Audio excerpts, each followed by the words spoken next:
So guys મારી gym પતી ગઈ છે.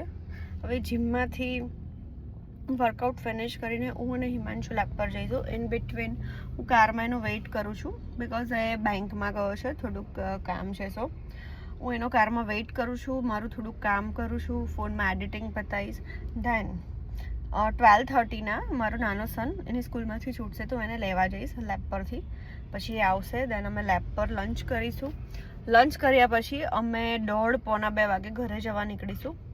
ઘરે જઈને બંને સનને એક સાથે તો સુવડાવાય નહીં. સો મારા હસબન્ડ પહેલાં મોટા સનને સુવડાવશે બિકોઝ એને 4 o'clockના ક્રિકેટમાં જવાનું હોય છે. તો એને પહેલાં સુવડાવશે, પછી એ મને મેસેજ કરશે કે હવે તું આવી જા, નાના સનને લઈ લે. પછી અમે બંને જણ ઉપર બંનેને સુવડાવી દઈશું શાંતિથી. 4 o'clockના હું નહીં જાઉં એને ડ્રોપ કરવા બિકોઝ હું પોતે જ 3-3:30 વાગે રેસ્ટ કરવા માટે જાઉં છું ઉપર પેલા નાના સનને લઈને, બિકોઝ એ મોટાને ઉઠાડી ના દે. આવું ડિફિકલ્ટ હોય છે બધું. અને પછી 4 o'clockના હિમાંશુ એને મૂકી આવશે ક્રિકેટમાં. એને મૂક્યા પછી ઘરે આવીને એ થોડી વાર રેસ્ટ કરશે. પછી હું મારા નાના સનને ઉઠાડું એ પહેલાં નાનું મોટું ઘરનું કામ પતાવીશ, એનું હાઈટી રેડી કરીશ. ઘરમાં બધું જ કામ હોય, કપડાં લેવાના હોય, નાનું મોટું કિચનનું કામ તો હોય જ. હોમવર્કનું જોઈશ મારા નાના સનનું કે નાનું મોટું હવે એક્ટિવિટી કરે છે સો એને શું કરાવવાનું. પ્લસ હા, એડિટિંગ કરીશ. થોડી 1-2 રીલ્સ હશે એ હું ને હિમાંશુ એ રીલ બનાવીશું. કેમ કે સોશિયલ મીડિયાનો શોખ છે અમને અને ગમે છે કરવું. સો અમે એ કરીશું. પ્લસ મોટો સન ઉઠશે પછી હું એને થોડી વાર એને ફ્રેશ કરાવી લઈશ. પછી 6 વાગે મારા નાના સનને લઈને પેલા મોટા સનને હું લેવા માટે જઈશ. ક્રિકેટમાંથી લાવીને એને થોડો નાસ્તો કરાવીશ અને પછી એક સાયકલિંગ માટે જશે. અને નાના સનને હું ગાર્ડનમાં રમાડીશ. ઇન બિટવીન મારા હસબન્ડ છે એમને સાંજે ફોન કોલ્સ ને એવું વધારે ચાલતું હોય છે બિકોઝ એક લેબ નથી, અમારી 4 લેબ છે. તો 4 લેબમાંથી ફોન કોલ્સ ને બધું અટેન્ડ કરવાનું સાંજેનું એ કામ હોય છે. ધેન હું ગાર્ડન ટાઈમ પતાવીને ઘરે આવીશ. ઘરે આવીને ડિનર માટે બધું પ્રિપેર કરીશ. ડિનર બનાવતા મોટા સનને હોમવર્ક બાકી હશે એ કરાવવાનું હશે, એને ફ્રેશ કરાવવાનો. ક્રિકેટમાંથી આખો ગંદો થઈને આવ્યો હોય, બંનેને ફ્રેશ કરાવીશું. અલ્ટરનેટ હિમાંશુ હોમવર્ક કરાવતો હોય તો મારે નાના સરને રાખવાનો હોય છે બિકોઝ મારા નાના સરને એવું છે વિશાલને કે નિશિવ જે બુકમાં હોમવર્ક કરે ને એમાં જ કરવું હોય છે.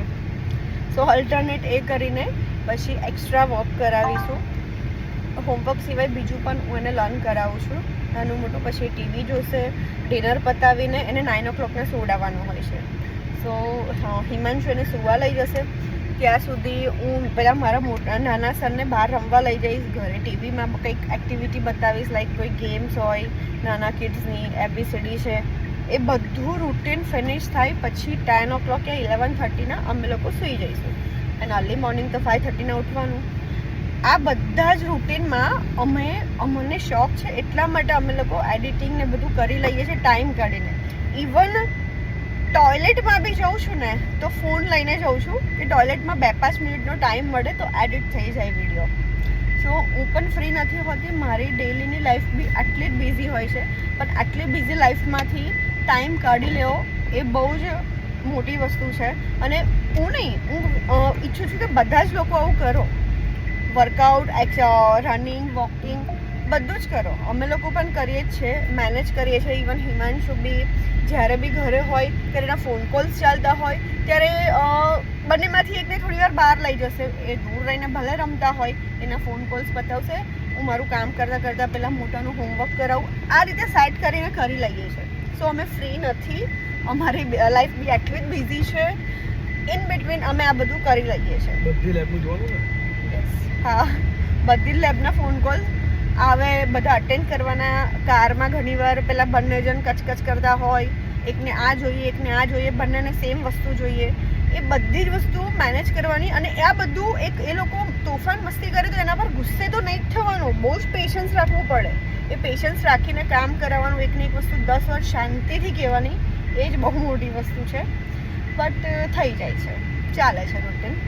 સો મારી બી ઈચ્છા છે કે બધા જ લોકો પોતાની રૂટીન લાઈફમાં બિઝી હોવા છતાં બી થોડો પોતાના માટે બી ટાઈમ કાઢી લો તો મજા આવશે એમ લાઈફ જીવવાની. શું કહે છે હિમાંશુ, તારું શું કેવું છે? સાચી વાત છે. જરૂરી છે. ચાલો.